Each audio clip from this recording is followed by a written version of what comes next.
Inside the Arena is presented by Snoqualmie Casino and Hotel, Seattle's closest sportsbook. Welcome to Inside the Arena, your source for everything off the ice, off the court, and outside the field of play. With your hosts, KOMO Sports Director Niko and KOMO Senior Reporter Chris Daniels. Episode number 71, and we got to do this just for the hardest working man in local sports. Oh, I don't know about that. Niko Tamurian, his arms are so tired because he's flying. Yeah, you know, that was what I had to think about. That's how tired I am. I'm like, what the heck is he talking about? My arms. No, listen, like this is what you want to be a sportscaster for, these big playoff runs and exciting coverage on the road. As much as we love covering at home too, it just adds a different element to it. And I want to give a huge shout out to Doug Pigsley, talented video journalist who was with me for the ALDS coverage in Detroit. Dougie, he's the best in the business. He's been at KOMO about 40 years, and they don't come better than Doug. And he's one of those guys you work with enough that you just kind of give him like one sentence, and he already knows everything you want for the rest of the story. And it just makes everything on the road, especially where you don't have the resources of, KOMO proper, for lack of a better term, in Seattle, where you don't have those resources. It makes it a lot easier. And shout out to both of you. I mean, I think this is kind of taking down the curtain, what it means when you're on the road doing TV at odd hours, not in your time zone. You are up all hours of the day and night into 2 a.m. in Detroit doing live shots for KOMO television. Yes, it is what we work for. We work for the big events, but it's also tiring. That's why you're in a different location right now.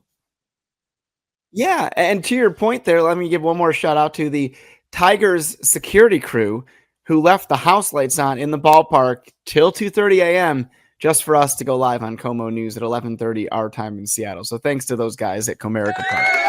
Yeah, some extra applause. Well, in this 71st edition of Inside the Arena, 71 straight weeks, Niko, we are talking about something that's exciting, that's going on right around the corner, right around the bend, and we're talking about Seattle University rejoining the West Coast Conference.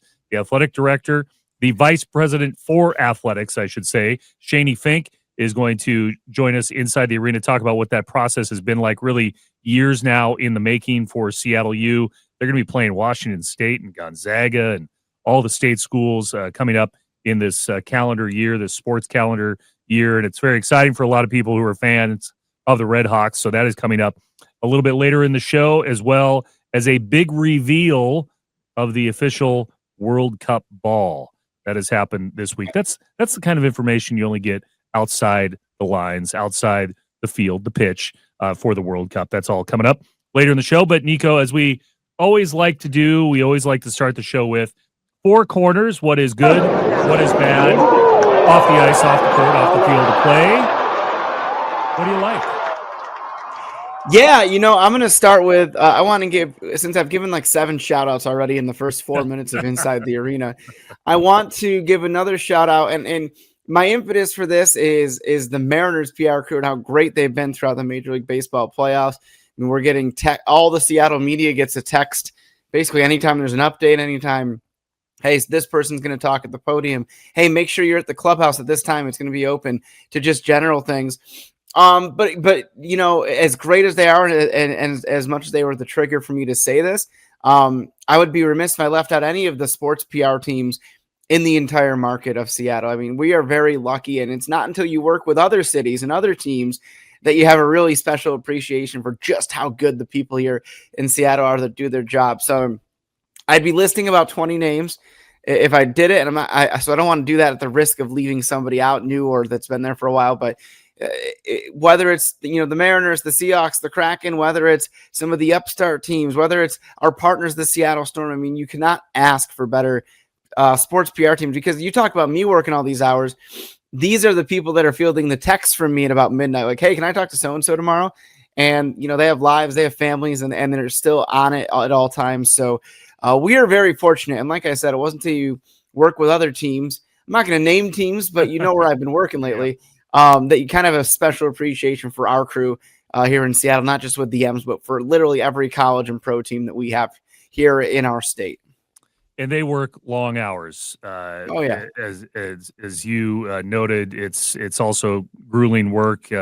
Especially a baseball season can be grueling with a lot of long days, 6 or 7 day a week jobs where you're late at a ballpark and then back early the next morning. So these are tough jobs. A lot of people want them, but you can definitely tell the difference between a good PR team and a bad PR team. Yeah, and you know, it's just amazing. You know, I will make one specific thing here. So I'm on the road with the Mariners, and you know, I was working with the Kraken on something the whole time, and they were so, you know, not just great and accommodating what we're trying to do for a couple future stories, but also like, hey, we understand you're on the road, so like, if you end up going right from Detroit to Toronto, which of course we didn't end up doing because Game 5 was forced, they like had this understanding of, hey, we know you're on the road, so we can reschedule if like you're not going to be in Seattle for this. So, yeah, they're just a great group of people to work with, no question. Well, I will tell you the thing that I thought was good here in the last week, and that was the city of Seattle. We had talked about all the traffic implications of hosting major events on a Saturday and Sunday in SoDo. There was the Sounders and Mariners. There was the Seahawks and Mariners. It's kind of tough to think back in time of double headers quite like that with that many people going to that part of town between, especially on the Sunday with the Mariners and the Seahawks, over 115,000 people, if not more, trying to get down there. I personally walked around. I used public transportation to get down into SoDo, and from what I could tell, there was great crowd control amongst the Seattle police, the teams, the Seattle Department of Transportation, Sound Transit, and others, and getting people down into that area. It was a great test, something that had really not been done before that I can recall. I think a lot of people made the Taylor Swift reference to that particular weekend, but I think that it went well for anybody who was a fan trying to get down there. We saw the celebrations out in the street as well. After a lengthy day for some fans who may have attended both the Seahawks and the Mariners. But I thought it was the weather was great. It was a great advertisement for the city of Seattle on national, if not international television, with the sun shining, the birds chirping, and the water out the way it was on TV. I thought it was a great weekend for Seattle sports and for Seattle transportation leaders and police getting everybody safely back and forth. Yeah, I thought it was cool to see, like, obviously see Seahawks and Mariners fans kind of intermingling at the same time last week, but it was also cool to see, you know, the Bucks jerseys and the Tigers jerseys kind of intermingling too. Just it was a party down there. Absolutely. Well, and there's nothing like the power of sports in a situation like that. I always love to tell people it's the time when you can see people of all backgrounds getting together, high-fiving, hugging, all cheering on their teams. People who normally wouldn't hang out maybe with one another are down and celebrating together. I particularly thought of that with the celebrations outside T-Mobile Park immediately after Game 2 that were spontaneous with bands playing and all that kind of stuff. It is one of those rare moments in Seattle history where you see the collective power of sport. Yeah, absolutely. That's just it. At a time where folks don't agree on much, we all agree on we want the Mariners and the Seahawks and so on, Sounders, everybody to win. And that's really cool. And yeah, that's what these kind of playoff runs or these exciting weekends where you have two teams on the same day playing within, you know, a couple blocks of each other is pretty special. So what don't you like this week? Yeah, can we just chill on social media? So that can go across the entire spectrum, in sports, out of sports, whatever. But I'm going to bring up a particular example.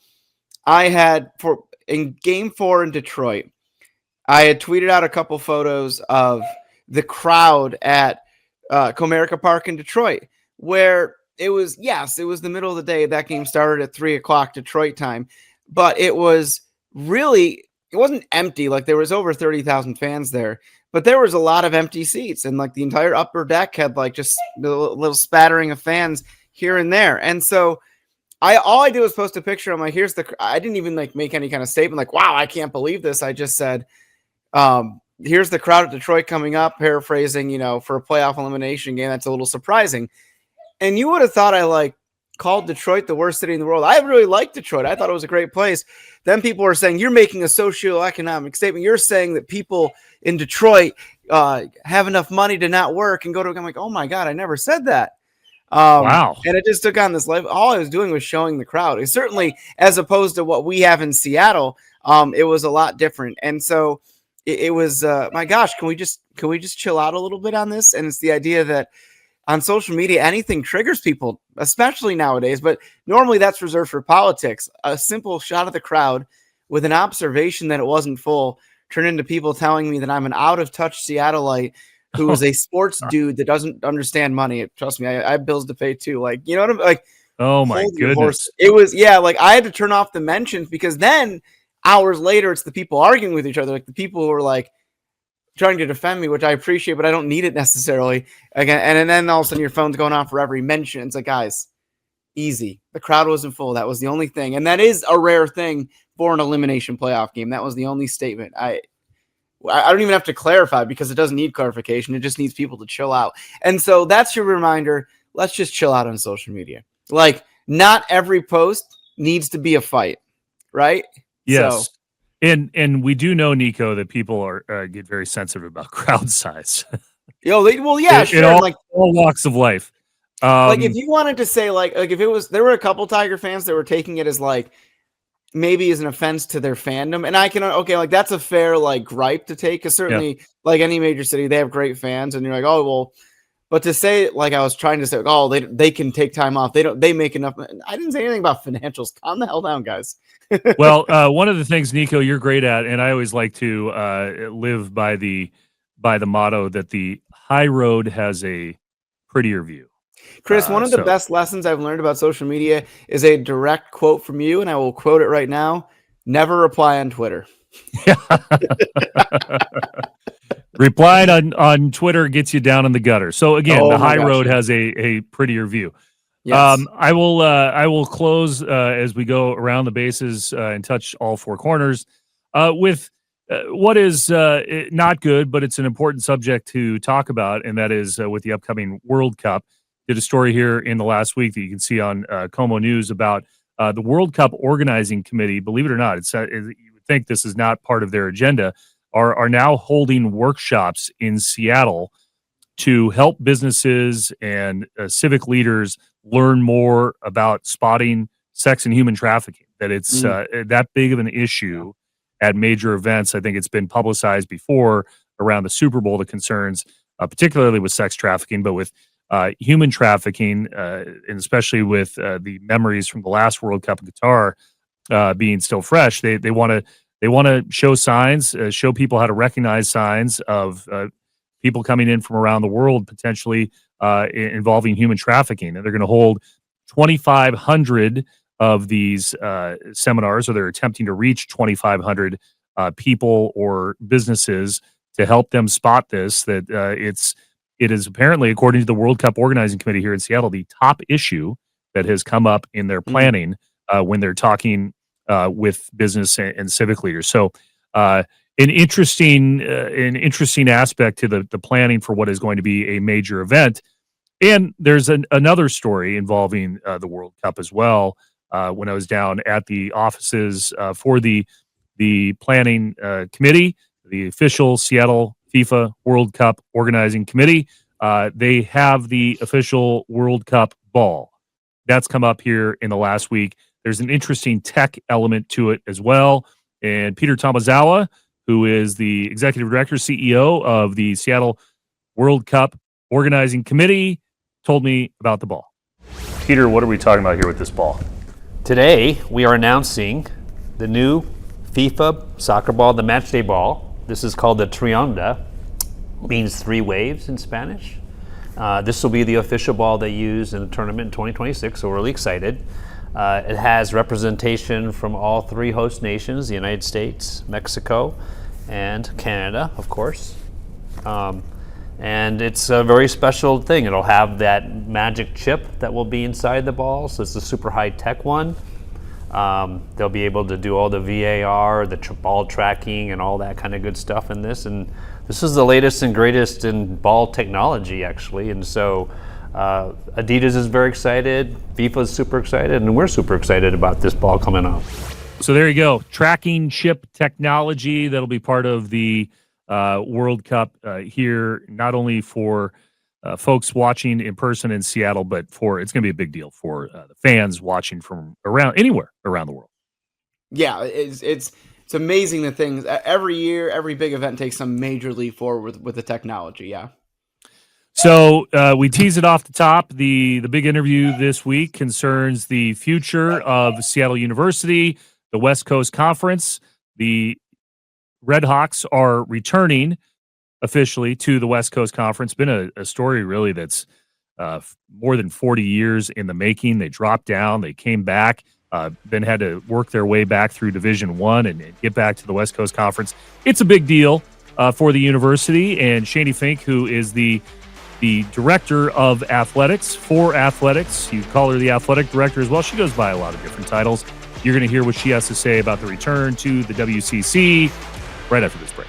Luxury has arrived at Snoqualmie Casino and Hotel. The hotel is officially open. Book now for an unforgettable experience. Enjoy sweeping cascade views, a new sports bar, and play your favorite games. Visit snowcasino.com for details. Seattle's closest is now Snoqualmie Casino and Hotel. All right, let's do it. Let's talk about Seattle University athletics with the vice president for athletics, Shaney Fink. Did I get that right? You absolutely did. All right. It is a big year for Seattle U. It seems like after this very lengthy odyssey to get back to the West Coast Conference and the WCC, you are now back in the West Coast Conference. What does it mean for the school and for the athletic department? Boy, it's huge in every aspect of it. From the competitive component, the opportunities for student athletes to compete. You look at the men's basketball history of the West Coast Conference. Last year was the 7th best conference in the nation. So the opportunities competitively are great. The opportunities just in terms of exposure for the university, aligning with universities that are really similar to us, the travel for our student athletes and how much better that's going to be. I think we are one of the few, lots of conference movement right now. And there is not a single negative thing about this move to the West Coast Conference. So for our alumni, for our campuses, for the community, for Seattle, it's all a really big deal. Well, and in going into this season, it's going to be, I think, fun for anybody who may have casually paid attention to Seattle University, but pays attention to what other local schools are doing. I mean, because of what Washington State and Oregon State are going through with the Pac-12, you're going to be in the same conference with Washington State and Oregon State and Gonzaga until the Pac-12 reassumes as another form. So we're going to see those teams in Seattle. Right. It's going to be great. And I think, we've been hey, if you're not on the Seattle U bus now, there's room, jump on. It's going to be a fun year. We've got not only, we've got every program in Washington. We're going to be playing in our non-conference. We're playing Eastern Washington. So we've got in Washington, then we'll have Washington State and Gonzaga in our conference. Lots just great opportunities of great basketball. You've been at Seattle U for now close to a decade. I know the university's been working on it this much longer than that, but how long have you been working? What is it like been working to try and get to this status again with the West Coast Conference? Boy, I mean, there's a lot of work that has gone into it. There was a lot of work before I got here. When I was hired at Seattle U, when you ask hey, what are you looking for? And they're like, well, we're looking for 3 things: get in the West Coast Conference, get in the West Coast Conference, get in the West Coast Conference. And it's, it's just been a huge deal for us. And I think for many reasons, that I've already mentioned, but it's where we belong. And it's where our aspirations are in terms of what athletics should be doing for the university. And I think about the ceiling that we've had on us to this point, and we've really been building for this opportunity to kind of just blow things up and really generate the interest and exposure that that we're now able to. Yeah, correct me if I'm wrong. This has been maybe a 15-year process, I think, for people who may be new to Seattle. They don't know the history with the Elgin Baylor teams from way back when and going to the NCAA final. And Seattle U was the basketball program in Seattle. Forget about UW or anybody else. Seattle U was. The administration made a decision in the 80s to drop down in classification. And then several years later, the new university administration said, hey, let's go back to Division I. And that was quite a process to get back to this point and back to the West Coast Conference, correct? Right. I mean, we're definitely unique in our history. And, you think about we were part of the West Coast Conference from 72 to 80. We were one of the founding members. And after kind of the, at one point when kind of prior to that, when Elgin Baylor, we had more guys in the NBA than any other collegiate team. So really, we've got the history behind us and very squirrely path to get where we are today. But I think that's part of kind of the energy around it. And we're looking forward to taking advantage of this opportunity. When we first learned of this, and I made phone calls to some of our, we've got this great alumni base that is just really passionate about Seattle U, and people that, are around that watched Elgin and were part of, Johnny O'Brien and Eddie O'Brien and all the greats that have been part of the program. I mean, literally tears on the other end in terms of just understanding what this means for the university that took a left turn probably when lots of them would have hoped we would have gone right. But to be back here and have this opportunity at this time is really exciting. Yeah, I remember sitting with Bill Hogan in his office years back talking about, hey, this is the path we need to take to get back to the WCC, and it's fun to know that Seattle U is now back at that level. The soccer programs have been great as well. I think historically have done well, and I know there's been some changes to some venues. You've improved the championship field. What prompted that? Well, the opportunity we're going to be at a training site for the World Cup. It's going to be huge in Seattle. I don't even need to say that to this group. We all understand that. But having being a training site meant we got some funds to help kind of support, and the university had been looking to continue to update our field. It looks great. We have all new grass, which was already, a fantastic place to play. It's just a great venue. A lot of the major league teams, as they're coming through, they want to come and practice on our pitch, and we now have a video board and some other pieces there. That just makes it a great in-game experience, and then also in improving our broadcasts as well. So yeah, I can remember Manchester United coming through years ago for a friendly with the Sounders, and Wayne Rooney practicing there at Seattle U, and how that was a big deal. And I'm sure it's going to be an even bigger deal, as you said, during the World Cup.